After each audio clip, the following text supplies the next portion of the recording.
नमस्कार साथियों।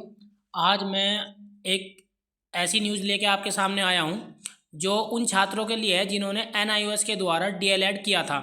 बहुत लोग असमंजस में थे कि ये डीएलएड मान्य होगा या नहीं होगा।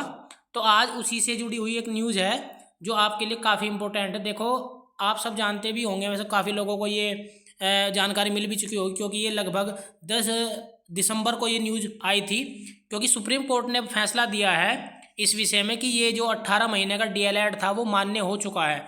जी हाँ, कुछ लोग अभी उत्तराखंड में प्राइमरी की जो भर्ती थी उसमें भी इन लोगों को रोक लिया था कि मतलब वहाँ पर इनको मान्य नहीं किया था, यानी कि उनको ज्वाइन नहीं करा रहे थे। लेकिन अब जो एक रिव्यू पिटीशन था एक सुप्रीम कोर्ट में, उसने आदेश दिया है कि जो 18 माह का डीएलएड प्रशिक्षण है उसको मान्यता मिल गई है, जैसा कि आप इस न्यूज़ में देख रहे हैं। तो देखिए दोस्तों, मैं इसके बारे में और आपको डिटेल से बताना चाहता हूँ।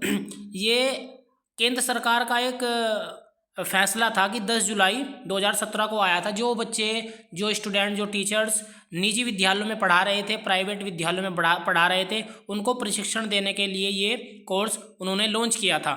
ठीक है, लेकिन ये 18 माह में आपका कंप्लीट हो गया था, जिसको यूपी सरकार और देश के अन्य राज्यों में भी मान्यता नहीं दी थी।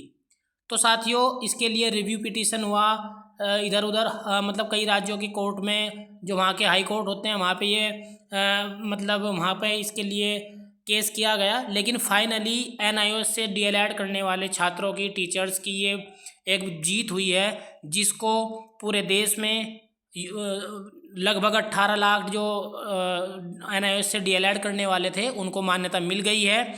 यूपी में भी तकरीबन डेढ़ लाख अभ्यर्थी ने एनओएस किया था। और मैं तुम्हें बताना चाहता हूँ, ये 10 जुलाई 2017 को कैबिनेट से पास हुआ था ये, और केंद्र सरकार ने इसको अगस्त 2017 से और 2000 मतलब मई 2019 के आसपास ये आपका कोर्स कंप्लीट हुआ था। ठीक है साथियों, तो अब इसमें कोई संशय शेष नहीं है। इसमें जो भी लोग एनओएस से डीएलएड कर चुके हैं वे मान्य हैं, और जो आगामी भर्तियां होंगी, जब भी किसी देश में जिसमें राज्य में आएंगी भर्तियां, तो उसके लिए मान्य होगा। इससे जुड़ी हुई देखो एक बात और है, आप ये देख रहे होंगे कि यूपी टीट के जो प्रमाण पत्र को लेकर फंसा पेंच है, इसका क्या मतलब है, इसके बारे में बताना चाहता हूँ।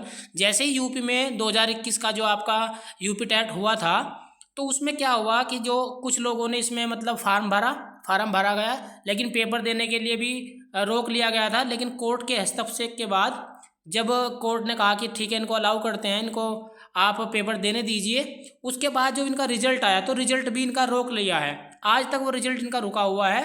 वो मुझे लगता है कि आने वाले समय में उसका ये रिजल्ट भी रिलीज़ कर दिया जाएगा। जो आपका पीएनपी है, परीक्षा नियामक प्राधिकारी है जो, तो उनका कहना है कि जैसे ही हमें गाइडलाइन मिलेगी तो हम इसके रिजल्ट को भी डिक्लेयर कर देंगे। ठीक है साथियों, तो ये बहुत बड़ी न्यूज़ है, और जैसे ही मैं इसके बारे में और कोई जानकारी मुझको मिलती है मैं आपके साथ ज़रूर शेयर करूँगा। ये एक बहुत अच्छी न्यूज़ आप लोगों के लिए है, और अब इसमें कोई संशय नहीं है। देखो, और मैंने और भी मतलब न्यूज़ देखी थी इससे जुड़ी हुई, तो अब आपको भ्रमित होने की आवश्यकता नहीं है। ये आपकी बिल्कुल सुप्रीम कोर्ट की न्यूज़ है, और इसमें कोई भी अब कोई डाउट बाकी नहीं है। तो आप लोग जिनका टेट पास है और वो आगामी भर्तियों के लिए तैयारी कर सकते हैं। ठीक है साथियों, तो आज के लिए इस न्यूज़ में इतना ही है। जैसे ही इससे जुड़ी कोई और न्यूज़ आपके लिए आएगी तो मैं आपको शेयर ज़रूर करूँगा। ठीक है साथियों, नमस्कार।